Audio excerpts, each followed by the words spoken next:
Argentinians get ready to take the streets in rejection of economic measures of shock as the new ultra-liberal government vows to repress and detain any protest actions in the public space.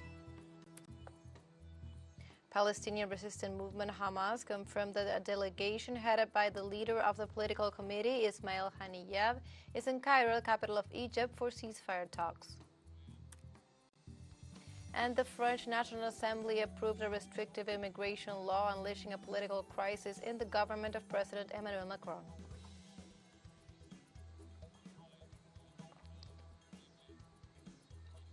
Hello, welcome to From the South. My name is Belén de los Santos, and from the TeleSUR studios in Havana, Cuba, we begin with the news. On Wednesday, hundreds of Argentines will gather in the historic mobilization against the government of Javier Milei. In this sense, the main unions warned they have turned into the International Labor Organization in the face of the application of repressive measures that violate human rights.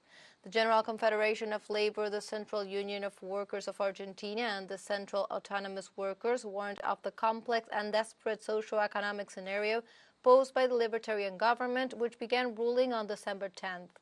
For this reason, they requested the intervention of the International Labor Organization before the application of the repressive public order protocol presented by the Minister of Public Security, Patricia Bullrich, who has threatened protesters with detentions, use of force, and suspension of social plans. In this context, the workers ratified they will defend their rights in the streets.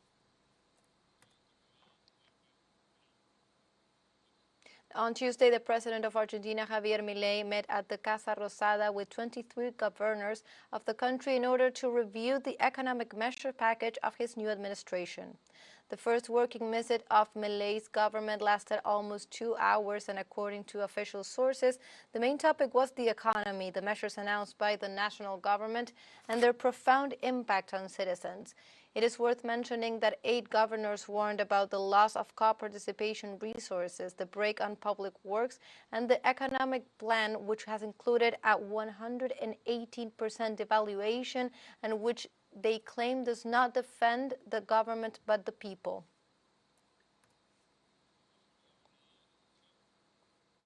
It was agreed to talk in the coming days about the treatment of the law that will be sent to extraordinary next week, and asked for the support of the governors, also for the treatment of these norms that will allow to generate the transformation in the economy that the government of President Milei intends to carry out. The presidents of China, Xi Jinping, and Nicaragua, Daniel Ortega, agreed on Wednesday to upgrade their bilateral relations and become strategic partners. In the framework of the second anniversary of the resumption of diplomatic relations between the two countries, Xi Jinping and Daniel Ortega held a telephone conversation in which they appreciated the strength and the rising development of friendship ties between their people and governments. The Chinese president reiterated his appreciation for Managua's adherence to the One China principle and assured that Beijing had the confidence of the Nicaraguan president in his proposal for global cooperation.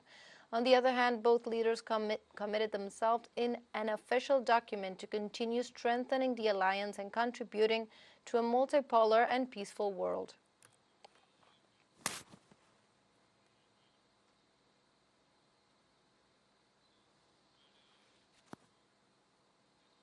And our multimedia TeleSUR is again recognized for its communicational work.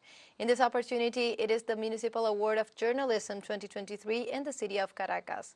The program Texto y Contexto of TeleSUR has been awarded the Guillermo García Ponce Prize in the television mention. It was awarded this Tuesday during a ceremony held at the City Council of Caracas, which highlighted the journalistic work and the commitment to truth and objectivity that this program has demonstrated. The production team of the program is made up of Yormalín Pacheco in production, Ricardo Romero, editorial director, Luis Blandón as host, Winelli Soto, production assistant, and Guillermo Mesa as editor. At TeleSUR, we are honored by this recognition and reaffirm our commitment to continue offering quality journalistic content that contributes to public debate and the exercise of the right to information. And Brazil moved back into the top 10 largest economies in the world by advancing 2 positions in 2023 to 9th place. according to the International Monetary Fund. With a gross domestic product growth forecast of 3.1% this year, Brazil will have a nominal GDP of $2.13 billion, allowing it to enter the list of the 10 largest economies on the planet, surpassing Canada with an estimated GDP of $2.12 billion. Last year, Brazil ranked 11th, and according to the international organization, by 2026, it could move up one position to become the 8th largest economy on the planet, with an estimated GDP of $2.4 billion. For Brazil, the International Monetary Fund forecasts economic growth of 1.5% next year, lower than the projection of 1.8% given by the Organization for Economic Cooperation and Development.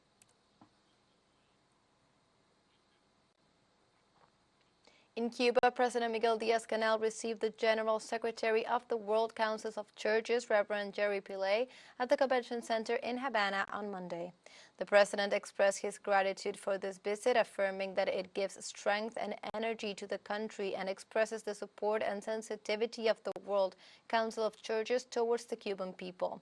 Referring to the situation the island is going through caused by the blockade, he explained that they are working on measures to overcome it and acknowledged that this also implies complexity and risks that they will work together to overcome.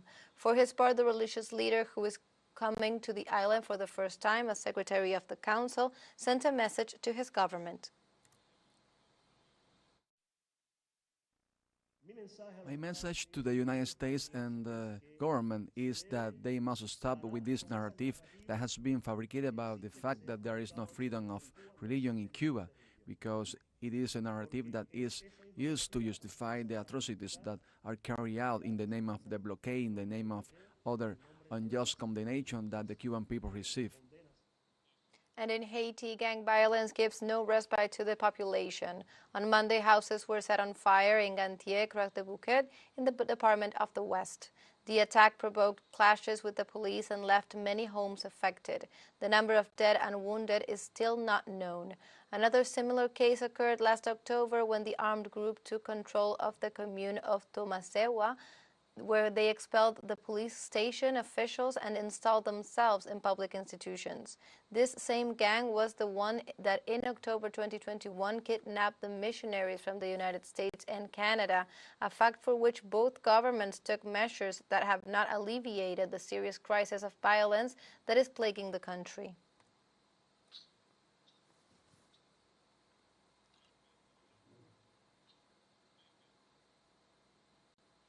And a court in the United States sentenced former Haitian Senator Joseph Joel John to life imprisonment for the assassination of Haitian President Jovenel Moise in July 2021.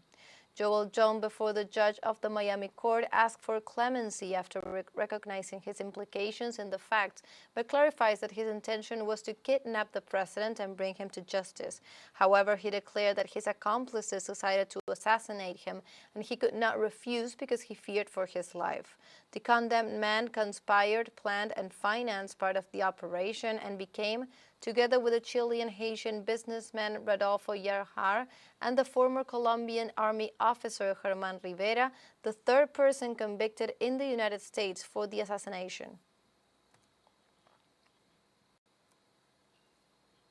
In the United States, the Colorado State Supreme Court disqualified Donald Trump from running in next year's presidential primaries. The court claimed that a clause in the U.S. Constitution disqualifies anyone who has called for an insurrection from running for public office. The court found that Trump incited an insurrection by his role in the attack on the Capitol on January 6, 2021. In addition, the Colorado court removed him from the state's primary ballot, the first entity to bar him from running. In view of the situation, Trump's lawyers declared that they will appeal any disqualification before the highest court in the United States. And let's take a short break, but remember you can join us on TikTok at TeleSUR English, where you will find news in different formats, news updates, and more. Other stories coming up. Stay with us.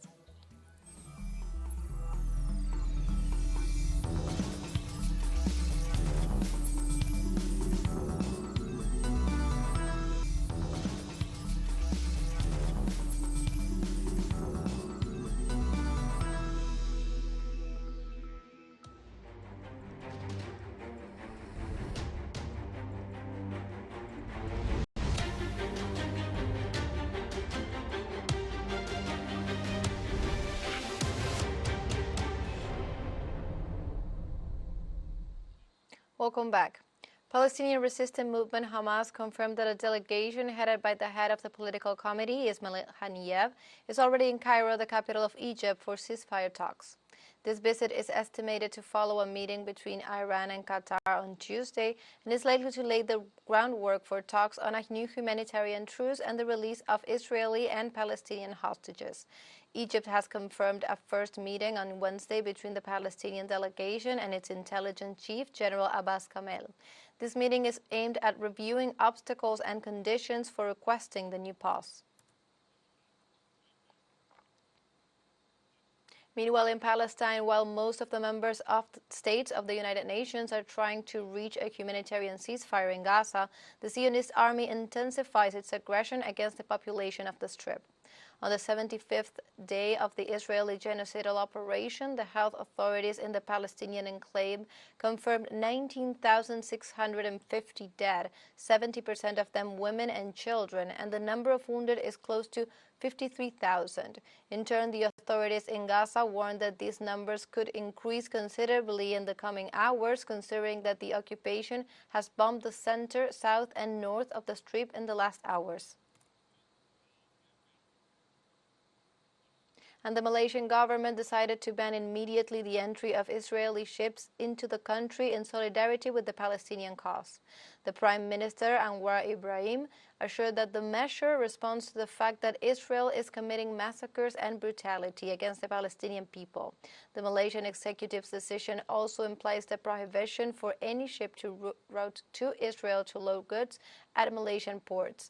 The restrictions come into force immediately. The Southeast Asian nation thus joins the list of countries imposing economic sanctions on Benjamin Netanyahu's government for crimes against humanity.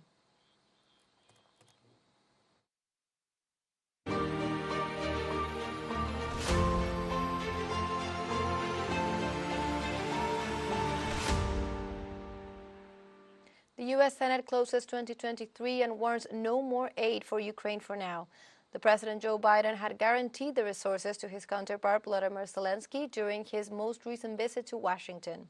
The Democratic and Republican leaders of the U.S. Senate confirmed the decision on Tuesday that Washington will not be able to approve new aid to Ukraine before the end of the year, as the two sides continue to search for a compromise.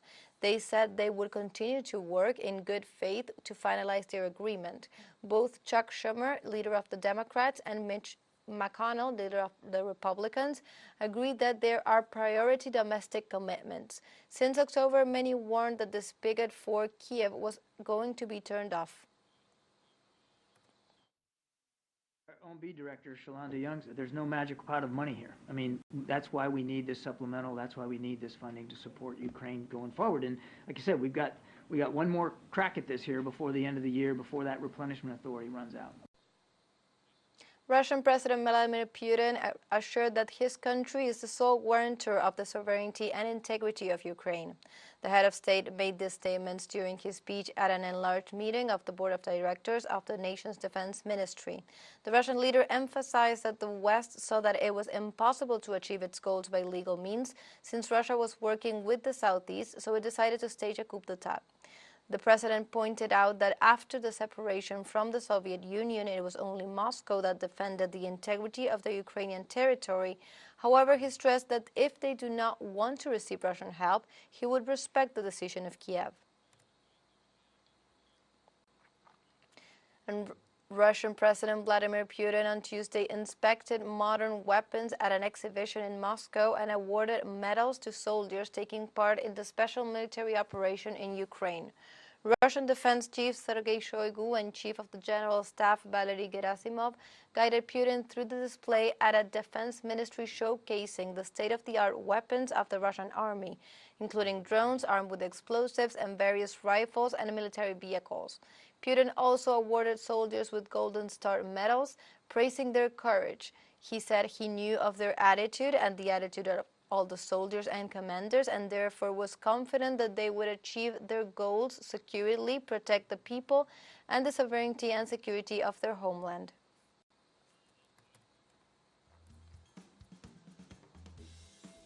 We have a second short break coming up, but before we invite you to join our WhatsApp community for our English-speaking audience.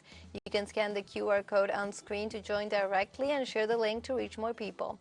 Constant news coverage of Latin America and the Caribbean, as well as the rest of the world. Stay connected and informed with TeleSUR. Final short break, don't go away.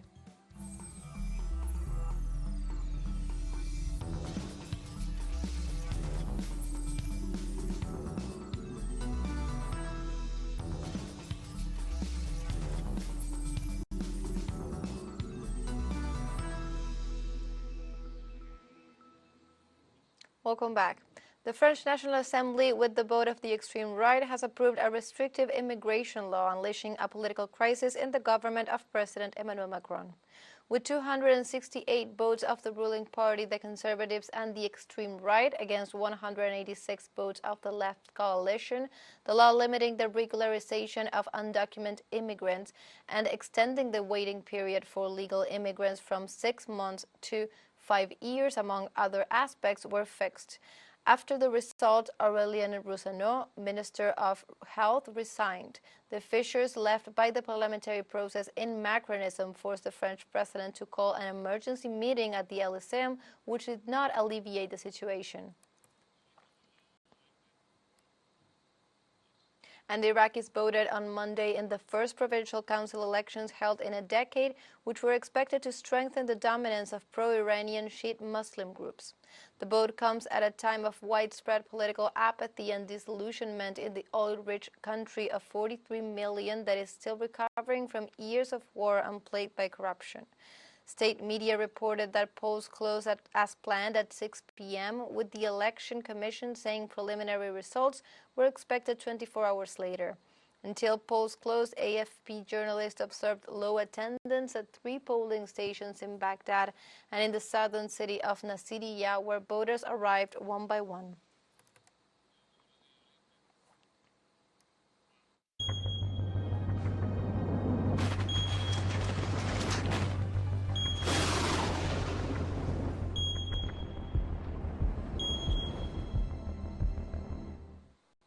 Severe flooding has hit northern Australia as the result of passage of Cyclone Jasper. Australian Emergency Management Minister Murray Watt reported that at least 150 people were deployed on Monday to assist with emergency relief and evacuations in several towns that were cut off in the far northeast of the country. The government sent emergency helicopters to evacuate residents of the towns between the indigenous community of Wuhal and the town of Port Douglas, north of the city of Cairns, which are the areas most affected by the flooding. And on Tuesday, Argentina's meteorological service issued a red alert for extreme heat and a yellow alert for storms in some provinces of the country. Authorities informed that a heat wave of up to 32 degrees is expected in the provinces of Jujuy and Misiones, while the provinces of Corrientes, Formosa, Chaco, and Neuquén will be affected by rains, thunderstorms, and possible hail. The nation's meteorological services recommended citizens to stay hydrated, avoid physical activities, and not to expose themselves to sunlight. Violent fighting in Khartoum, Sudan's capital, over the past 72 hours caused more than 300,000 people to flee the country. According to the United Nations Office for the Coordination of Humanitarian Affairs, almost all refugees in the Wad Madani camp south of the capital have left the area. Violent clashes between the Sudanese army and the paramilitary rapid support forces have unleashed terror. According to the International Organization for Migration, these people have set out on foot as there is no fuel for any means of transport. The Sudan director of the Norwegian Refugee Council, William Carter, warns that they have very little to survive on. And in Thailand, the cave where the football players and their coach were trapped will be partially reopened for tourists. The cave was the scene of an episode that shocked the world in 2018, where the teenagers of the Wild Boar football team and their coach were trapped for more than 2 weeks, triggering an almost impossible rescue operation carried out by divers, sailors, and hundreds of volunteers. In this sense, more than 5 years later, the cave was reopened to the public, consolidating it as a tourist site. Guided tours have a maximum of 10 people per group, and only 2 groups per day are allowed to enter. During the 3-hour tour, a local guide explains the operations to visitors while they can observe the tools used in the rescue. Tourists can witness with their own eyes the area from which the boys and their coach were rescued. Although Chamber 3 of the cave is only 800 meters from the entrance, it takes about an hour to cover a distance of a guided group tour. During the rescue mission, which involved about 300 to 400 people, it took about an hour to get the boys from Chamber 3 to the entrance. It would be an incredible experience for tourists. And like this, we have come to the end of this news brief. But before saying goodbye, we want to thank our Caribbean audience, especially the audience of Trinidad and Tobago. We are pleased to share our newscast and contribute to provide an alternative news source of the latest world events. You can find these and many other stories at our website at telesurenglish.net. And also join us on social media, Facebook, X, Instagram, Telegram, and TikTok. For TeleSUR English, my name is Belén de los Santos. Thank you for watching.